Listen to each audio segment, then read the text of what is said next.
Kur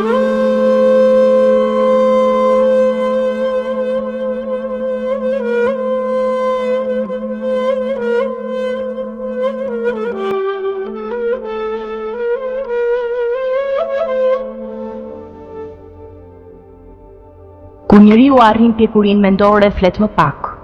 Të folurit është zbukurim, ndërsa heshtja shpëtim. Edhe nëse flet mos e tejkalo kufirin. Për heshtje kur nuk janë penduar, ashtu siç janë penduar shumë herë kur kanë folur.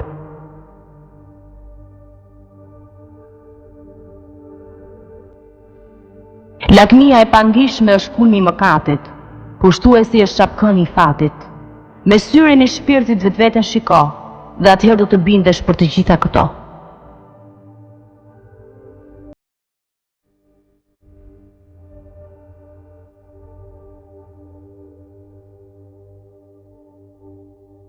Ati që do paqen, që duan mundimet, që vlejnë thesaret, që lypsen pushtimet, le të mbledh njeriu thesare si mbret, vjen dita dhe befas të gjene i umbet.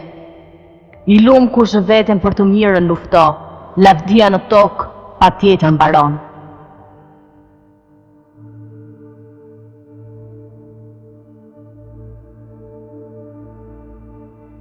Profeti paqja dhe bekimi i Allahut qoftë mbi të thotë: nëse nuk do të ishte hijreti, do të kisha dashur të isha njëri prej ensarëve, banorët të vendas të Medinës.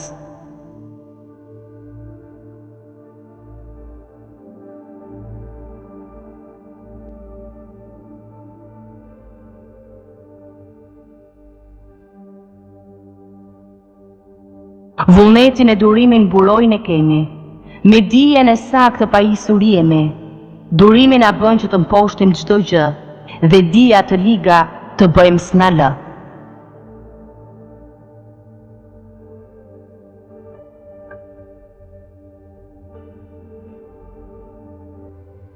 Pas shumë ropatjesh kur vjen pleqëria, gëzimi vetes na është fëmia. Më dysh më ka bërë koha rëmbes, në kokë kam hadhe, në zemër kam shpresë.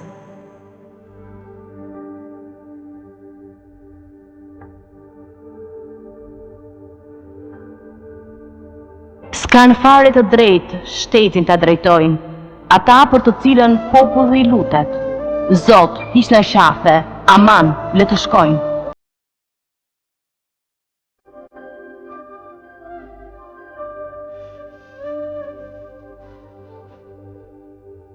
Jeta rreth nesh me fytyrën e saj të bukur është thirrje e vërtetë për lumturi.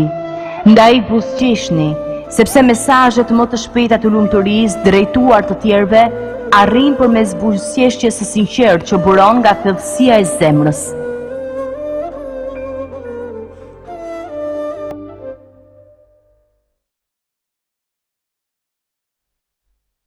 Agjërimi i kësaj dite i fshi mëkatet e 2 viteve. Kur e pyetën profetin paqja dhe bekimi i Allahut qoftë mbi të, për agjërimin e ditës së Arafatit, ai tha: i falen mëkatet e vitit të kaluar dhe të atij që vjen. Agjërimi i kësaj dite është i pëlqyer për ata që nuk është në haxh, sepse profeti paqja dhe bekimi i Allahut qoftë mbi të, nuk ka agjëruar gjatë qëndrimit në Arafat, por ka transmetime se ka ndaluar agjërimin në Arafat.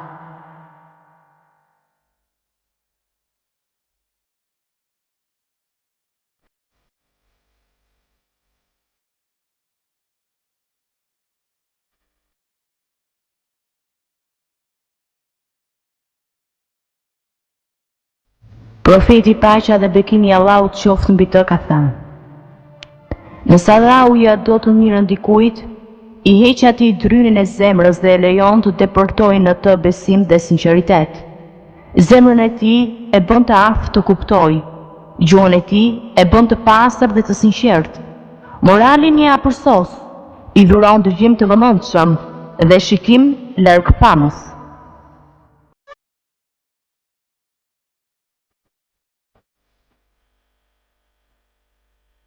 Tre gjëra e largojnë verbërinë e zemrës: shoqërimi me njerëzit e ditur, shlyerja e borxhit dhe takimi me njerëzit e dashur.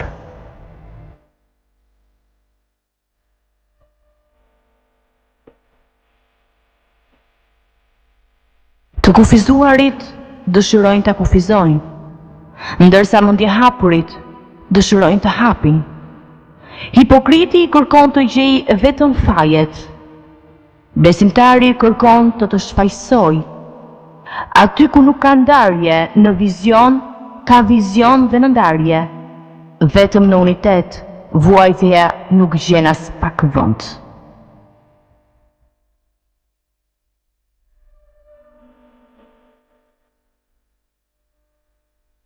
Diturinë e mbartë me vete, e përdorë kudo që shkoj. Zemrën kam për të si enë, dhe në barkë se arkëtoj. Në unë dolça në shtëpi, rri me mua në shtëpi, dhe në dalsha në pazar, është aty ku bëj tregti.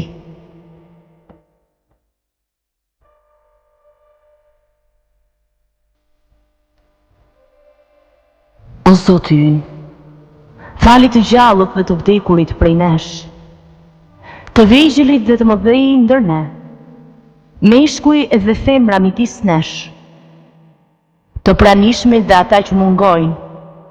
O Zoti ynë, kujdo prej nesh që i jep jetë, bëje që ta jetojë në Islam, dhe kujdo prej nesh që a merr shpirtin, bëje që të vdes me besim.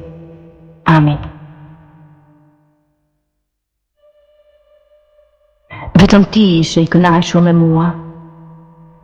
Le të ishte i hidhur i gjithë kjo botë.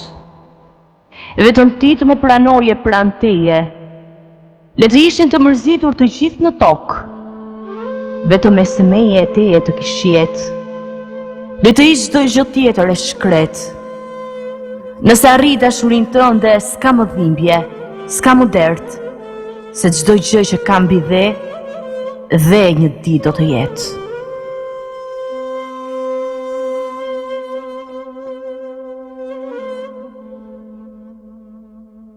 Plaga e njeriut modern, sa më shumë kemi, aq më pak jemi.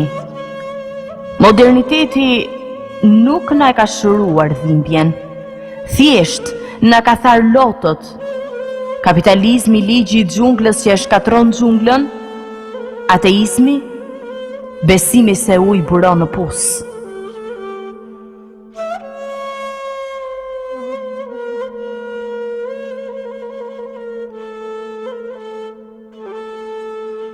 O Zoti ynë, të lutem ty sepse vetëm ty të takojnë lavdet dhe falënderimi, sepse nuk ka Zot të denjë për adhurimin përveç teje.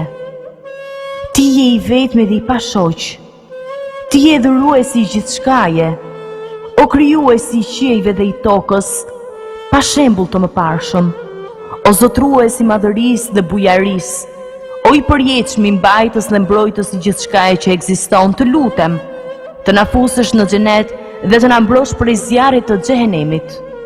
Amen.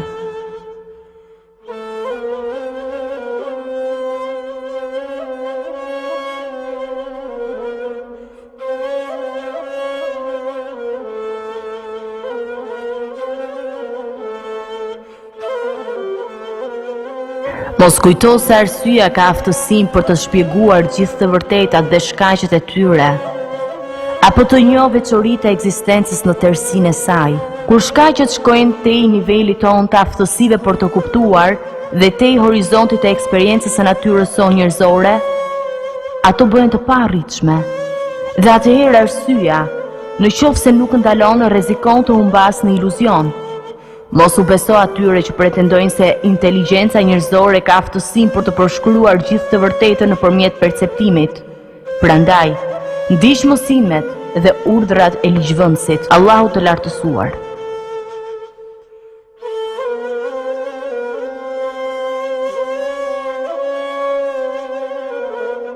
O Zot, më jep aq mend të kuptoj sa i pamend jam. Më jep aq dije ta kuptoj sa i padijshëm jam. Më jep aq forcë të kuptoj sa i pafuqishëm jam. E kur të ngadhënjej mbi tokë, më bëj të mos harroj se prap në tokë do të kthehem. O Zot, unë që të kam vënë ty, i shikoj me dhimbje ato që kam çdo gjë tjetër përveç teje. E çfarë? Çfarë mund të ketë përveç teje, o Zot?